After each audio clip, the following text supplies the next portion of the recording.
7장 1절에서 12절까지의 말씀입니다.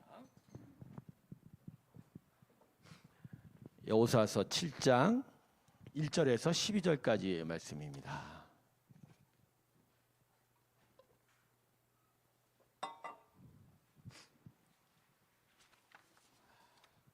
자, 찾으셨으면 자막을 보셔도 되겠습니다. 자, 저와 여러분이 한 절씩 번갈아서 읽지요. 제가 먼저 읽을게요. 이스라엘 자손들이 온전히 바친 물건으로 말미암아 범죄하였으니 이는 유다 지파 세라의 증손 삽디의 손자 갈미의 아들 아간이 온전히 바친 물건을 가졌습니다. 여호와께서 이스라엘 자손들에게 진노하시니라.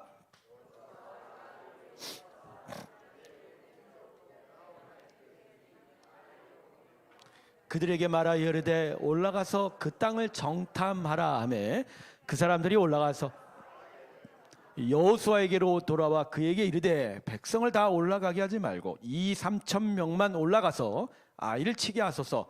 그들은 소수이니 모든 백성을 그리로 보내어 수고롭게 하지 마소서 하므로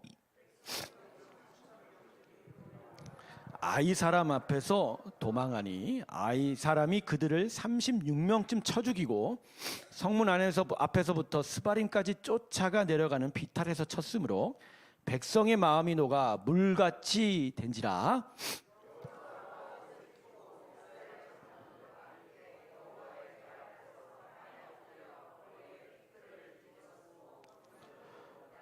이르되 슬프도소이다.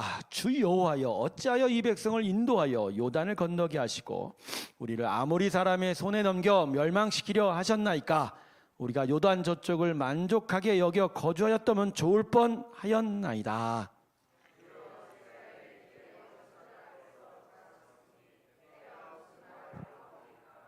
가나안 사람과 이 땅의 모든 사람들이 듣고 우리를 둘러싸고 우리 이름을 세상에서 끊으리니 주의 크신 이름을 위하여 어떻게 하시려 하나이까 하니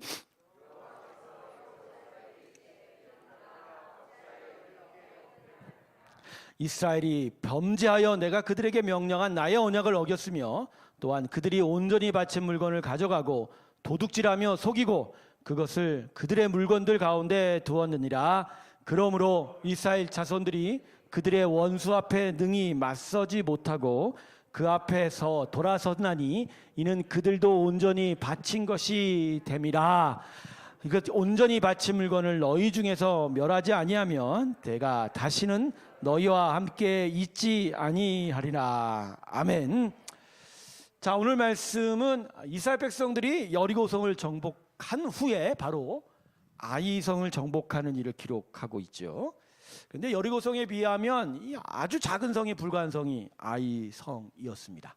그런데 이 작은 성에 불과한 아이성 전투에서 이스라엘이 그만 패배하게 됩니다. 그래서 이 전투로 인하여 이스라엘 백성의 사기가 크게 떨어지게 됩니다. 보면 5절을 보면 백성의 마음이 녹아 뭐같이 되었다고요? 물같이 되었다. 두려움을 가지게 된 거죠. 여러분, 믿는 자에게 있어서 두려움은 가장 큰 적입니다. 마음에 있어서. 두려움은 결코 가지지 말아야 될 것입니다. 그래서 하나님께서 두려움을 우리에게 주지 않는다고 하셨습니다. 이스라엘 백성이 두려움을 가지게 된 거죠. 그리고 나서 여호수아와 그 모든 장로들이 하나님 앞에서 자신들의 슬픔, 아픔, 이 두려움을 고백하게 되죠. 그러자 하나님께서 여호수아에게 나타나셨습니다. 그리고 나서 분명하게 말씀합니다. 이 전투는, 이 패배는 왜 패배했냐? 너희의 작은 군사력 때문이 아니다. 이스라엘 백성이 여리고성에서 누군가가 범죄하게 돼. 누군가 살아있는 것들을 다 진멸하고 금은보화를 하나님께 다 드려야 됨에도 불구하고 누군가 이걸 어겼다. 그래서 내가 너희에게 진노하여 지금 이 전투에 지도록 하였다. 이렇게 말씀하십니다. 자, 결국 이 일 후에 어떤 일이 벌어지죠? 제비를 뽑게 되죠. 제비를 뽑았습니다. 그 제비를 뽑더니 결국은 유다 지파 중에 아간이 범죄했음이 드러납니다. 오늘 본문 1절에서 이미 이제 아간이 범죄했다고 밝히고 있는데 결국 아간은 동족의 손에 의하여 어디로 끌려가죠? 어디로 끌고 가요? 아골 골짜기로 끌려가서 어떻게 죽습니까? 돌에 맞아 죽습니다. 골짜기에 들여다 놓고 모든 사람이 돌을 던져주겠습니다. 자, 오늘 본문은 두 가지 영적 교훈을 우리에게 주고 있습니다. 두 가지를 우리가 좀 살펴보려고 하는데, 첫 번째는 하나님께서는요, 당신의 백성들을 인도할 때요, 결코 교만하게 만들지 않는다라는 거예요. 그래서 하나님께서 당신의 백성을 인도하실 때는요, 급하게 올리지 않아요. 한 단계 한 단계 이렇게 인도해 가시지 절대로 단번에 급하게 올리지 않는 거예요. 왜 하나님께서 이렇게 단계적으로 인도하실까요? 갑자기 높아지면 사람은 필히 교만하게 됩니다. 필히 뭐 한다고요? 교만해. 교만하면 어떤 일이 벌어집니까? 교만하면 하나님을 안 찾아요. 하나님을 무시하고 하나님을 잃어버리고 끝내 하나님을 완전히 잊어버리게 되죠. 근데 그러면 망하는 것밖에 없는 거예요. 이스라엘 백성이 아이성 전투에서 패의 이유가 아간의 범죄로 인한 것도 있지만 결국 그 밑에는 교만이 숨겨져 있는 거죠. 여리고성의 승리로 이스라엘 백성이 교만해 버린 거예요. 이 승리는 하나님께 주신 승리가 분명해요. 그 승리로 인해서 기쁨을 드리는 건 마땅한 거예요. 근데 기쁨이 도가 지나쳐서 이 사람들이 어떻게 됐다고요? 교만해 버린 거예요. 그래서 그 다음에 있을 아이성을 향해서 마음이 자고하게 됩니다. 오늘 본문 3절을 보면요, 백성들이 뭐라고 얘기하지? 여호수아가 백성을 다 올라가게 하지 말고 몇 명만 보내자. 2-3천 명만. 그들은 뭐라고 얘기해요? 소순이. 그러니까 아이성은 작은 성이다. 여러분, 아이성이 작은 성인 게 맞죠? 여리고성에 비하면 작은 성이죠. 근데요, 이스라엘 백성에겐 여전히 큰 성이에요. 이게 중요한 겁니다. 여리고성 이겼다고 이 아이성 쯤이야, 이 작은 것 쯤이야, 그건 이스라엘 백성에게 하나님 원하는 마음이 아닌 거예요. 물론 여리고성이 그 큰 성을 이겼으니까 이 작은 성이야, 그런 마음이 당연하겠지만 하나님 그렇게 생각 안 합니다. 여리고성도 크고 아이성도 큰 거예요. 그래서 여전히 우리에겐 하나님의 도움이 필요하다. 하나님이 정말 중요하다. 하나님을 더욱더 믿어야 된다. 이 마음이 있었어야 되는데 여리고성을 이긴 이후에 이 백성들이 교만해버린 거죠. 사실요, 여리고성 전투에서 이스라엘 백성이 한 게 뭐 있어요? 한 게 뭐가 있죠? 뭐 했어요? 왜? 아니 걷기만 했어요.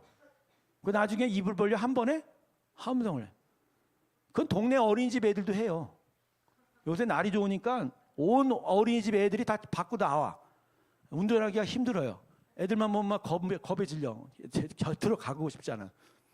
애들도 걸어요. 애들도 소리치라고 하면 쳐요. 여리고성 전투할 때 이스라엘 백성이 한 건 단 하나도 없어요. 그냥 차려진 밥상에 뭐 하나 얹었다고요? 숟가락 하나 얹니. 그러니까 자기들이 무언가 이룬 게 아닌 거예요.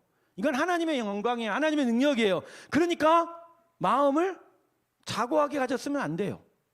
더 하나님을 의지했어야 되죠. 거기다가 여리고성은 시작이잖아요. 이제 그 큰 가나안 땅, 팔레스타인 땅에 딱 하나만 차지했을 뿐이에요. 앞으로도 차지할 성이 엄청 많아요. 앞으로도 장장 12년 동안 정복 전쟁을 했으니까. 근데 고작 한 개성 이었을 뿐인데 이스라엘은 전부 다 얻은 것처럼 자고하고 교만했다라는 거죠. 여러분, 언제나 하나님은 크시되 이스라엘은 여전히 약하고 작다라는 거, 그걸 이스라엘 백성이 잊은 거예요.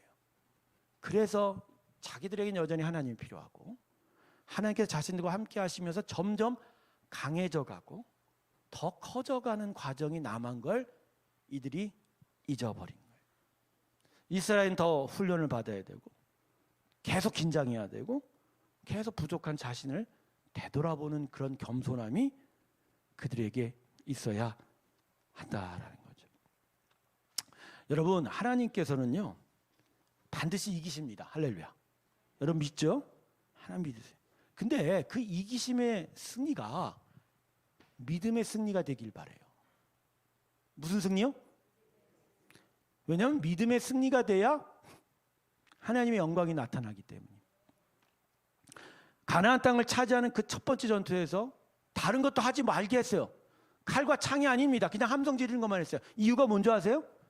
이스라엘 백성이 그 계속되는 가나안 모든 땅을 점령 정복하는 과정에서 무엇으로 이기기를 바랐대요? 믿음으로. 그 믿음의 승리를 이루어가는 걸 원했기 때문에 칼과 창이 아니라 오직 하나님의 능력을 이루어간 거예요. 그러면서 하나님을 더욱더 의지하게 만든 거죠. 여러분 계속 이래야 이스라엘 백성이 하나님을 가나안 땅에서 높입니다. 영광을 높이게 돼요. 근데 이런 믿음의 승리가 아니면 사람은요 결국 하나님을 무시합니다. 네. 왜 여러분 지혜로 지식이 많다 하고 힘이 있던 자들이 왜 그 끝에 좋지 않은 줄 아세요? 하나님 앞에서 나는 지혜롭다, 나는 힘이 있다라고 하는 자들이 왜 그 끝이 안 좋은 줄 아세요? 결국 교만해서 하나님을 무시해버리기 때문에. 무시해버리기 때문에. 여러분 솔로몬이 왜 말년에 이렇게 타락했죠? 그가 가진 모든 것들이 그로 하여금 하나님을 무시하게 막 교만해버린 거예요. 사실 솔로몬이요 가진 게 별로 없어요. 하나님 주신 지혜 하나죠. 그가 가진 모든 분은 사실 누가 만들어줬어요? 자기 아버지가 만든. 그리고 아버지 때 신하들이 여전히 솔로몬 때에도 그를 지켜줬었고, 아버지 다윗에 대한 신망으로 충성으로 이스라엘 백성이 솔로몬을 섬기고 있었지 솔로몬이 얻은 게 없어요. 그건 다 하나님의 영광이에요. 다윗의 믿음 위에 하나님께서 약속하신 것을 그냥 이루어가고 있는 거지 솔로몬이 한 게 없어요. 기적 극교 대학 1000번째 예배드린 거 그거 말고는 없어요. 그런데도 불구하고 솔로몬이 모든 걸 다 이루었다고 생각하니 끝내는 그 끝이 안 좋은 거예요. 여러분 그래서 하나님은요 우리 삶에서 계속해서 믿음이 이겨가게 하시지 우리가 이기게 하지 않습니다. 이게 이제 우리 믿는 성도들이 힘든 거야. 우리는 처음에 초신자나 또 어떤 믿음의 하나님의 이렇게 간절함이 있을 때는 하여간 뭐 이런 승리든 저런 승리든 막 하나님이 하시길 바래요. 근데 그 승리들이 오고 가면서 갑자기 마음이 자고하게 되면서 내가 이겨가기를 바래요. 기도가 어느 순간 바뀌어요. 하나님 이겨주시옵소서, 하나님 해주시옵소서 하다가 나중엔 하나님 내게 힘을 주시고 내가 지혜 주시고 내가 이기게 해주시고 나를 높이시고 나를 부유케 하시고 나를 번성케 하십시오. 그러면서 결국 그 사람은 꼬꾸라져요. 왜? 내가 한 것처럼 되어가는가. 여러분 하나님께서는 사람의 승리에 절대 관심 없습니다. 사람의 승리에 절대 관심 없어요. 우리 안에서 당신이 높아지는 믿음이 세워져가는 당신의 승리, 당신의 영광을 우리에게 요청하신다. 그걸 원하신다. 그러므로 여러분 항상 겸손하시기 주님의 이름으로 축원합니다. 그래서 여러분 하나님 앞에 기도할 때 내가 뭐 하게 해달라는 기도는 내가 볼 때 하나님 마음에 안 맞는. 그게 아니에요. 하나님이 하십시오. 하나님의 뜻으로 하십시오. 하나님 당신의 영광을 위해서 하십시오. 하나님 당신의 인애와 당신의 지혜로 이루어 주십시오. 그게 합당한 기도예요. 그럴 때 하나님은 우리 안에 당신의 영광을 세우시고 그 영광 안에서 우리가 영광의 복을 얻게 한다. 할렐루야. 그리고 여러분 급격한 승리와 성취를 바라지 마세요. 몇 번을 얘기 드렸지만 믿는 사람에게는 한탕주의는 없습니다. 로또가 있게요, 없게요? 믿음 안에서 로또가 있어요, 없어요? 혹시 오늘도 복권 사신 분? 있다니까. 우리 안에 복권 사람 분명히 있어. 분명히 있다니까. 복권 사지 마세요.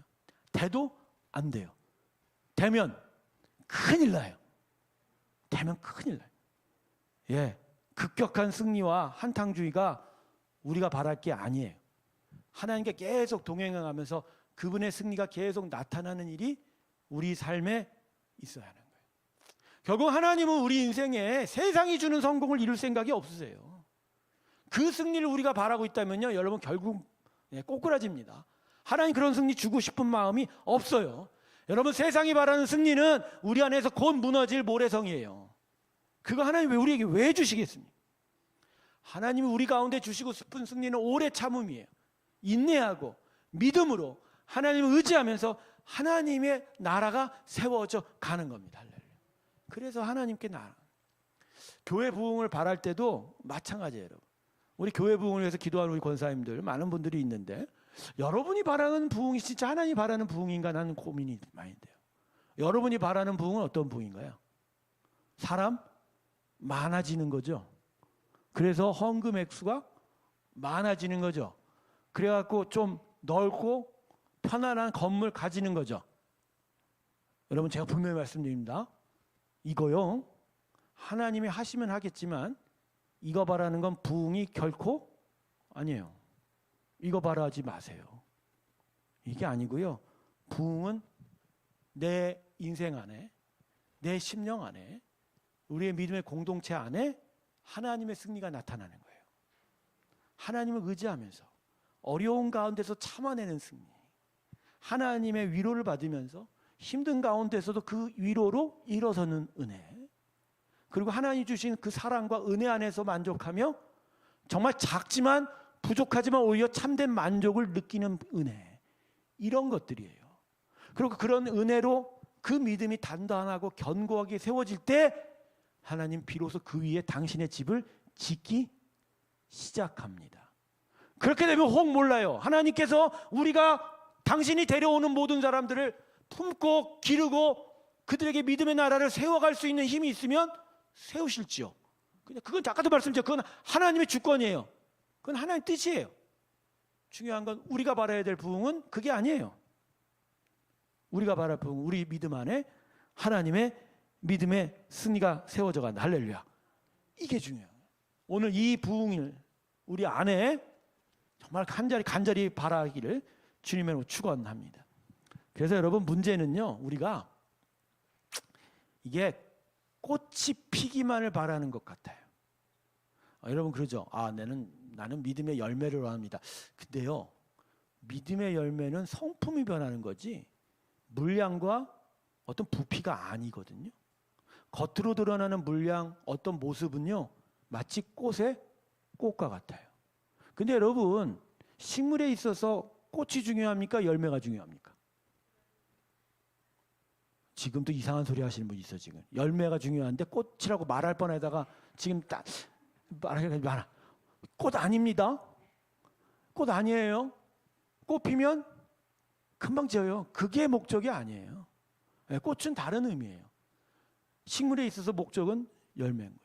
그 열매를 맺기 위해서는 진짜 우리에게 있어야 될 건 화려한 꽃이 아니라 그 밑바닥부터 뿌리가 깊이 박히고 강해지고 가지도 든든해지고 하늘 향하여 우람차게 뻗어가는 그 성장, 그 성숙이 우리 가운데 있어야 돼요.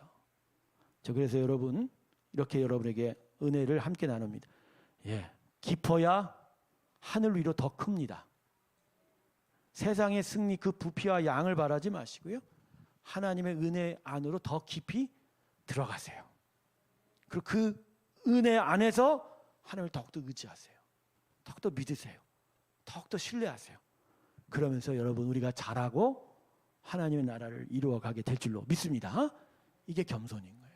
두 번째는 하나님과의 약속은 반드시 지켜져야 한다. 결국 아이성의 실패는 아까 분명히 말씀했죠. 누가 범죄했다고? 아간이 범죄. 이스라엘 백성에게 하나님께서 여리고성을 점령하기 전에 뭐라고 얘기하셨어요? 이 성 다 점령할 때 그 모든 것들은 다 불에 태워 버려라. 죽여버려라. 그리고 나에게 바칠 만한 가장 귀한 것들은 다 가지지 말고 다 나에게로 주어라. 바쳐라. 여러분 이거 왜 이렇게 명령하셨죠? 이렇게 왜 명령하셨죠? 하나님께서 원하시는 건 거룩함이에요. 이스라엘 백성이 거룩해지길 바라는 거예요. 이방족 속에 그 음란하고 그 화려한 그 유혹을 하는 달콤한 것들에 눈이 돌려가지길 원치 않았던 거예요. 그들의 금은보화, 그들의 많은 것들이 그들의 마음에 자리 잡아서 하나님을 잃어버리지 않기를 원하셨다. 그래서 그 모든 것들은 다 불태우든지 다 내게로 바치기를 원하셨다. 여기에 이스라엘 백성은 분명히 약속을 했어요. 그렇게 하겠다고. 그런데 이 약속이 어겨진 거예요. 그리고 그 약속이 어겨진 그 위에 하나님의 징계가 나타나게 된다. 여러분 하나님께 드려진 약속은 항상 지키시길 주님의 축원합니다. 근데 우리 중에 하나님께 약속 안 하고 믿음 생활하는 사람은 단 한 사람도 없거든요. 그죠? 여러분이 십자가 앞에서 뭐라고 약속하셨습니까? 뭐라고 약속하셨어요? 난 하나님만 믿는다고 약속하지 않았네. 어? 아니 왜 내가 약속이라는 얘기를 하니까 다들 눈은 밑으로 다 깔고 얼굴은 갑자기 수색이 가득하여 근심하는 얼굴이 되죠.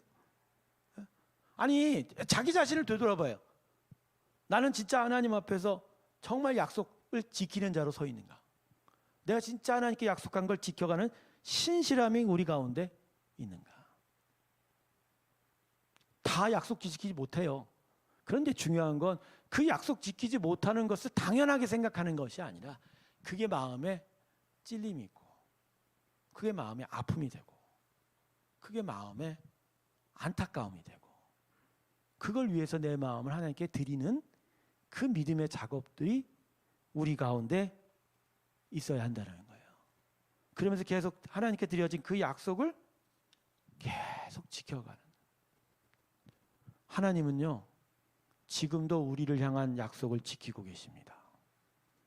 십자가에 당신의 아들을 주시면서 우리를 세상 끝날까지 용서하시겠다고 말씀하시고 예수님을 다시 오실 그날까지 우리에게 은혜를 베푸시겠다고 용서하시고 우리의 그 모든 것들을 심판하고 징계하지 않는다고 말씀하시고 우리를 끝까지 함께 하셔서 지켜가시겠다고 약속을.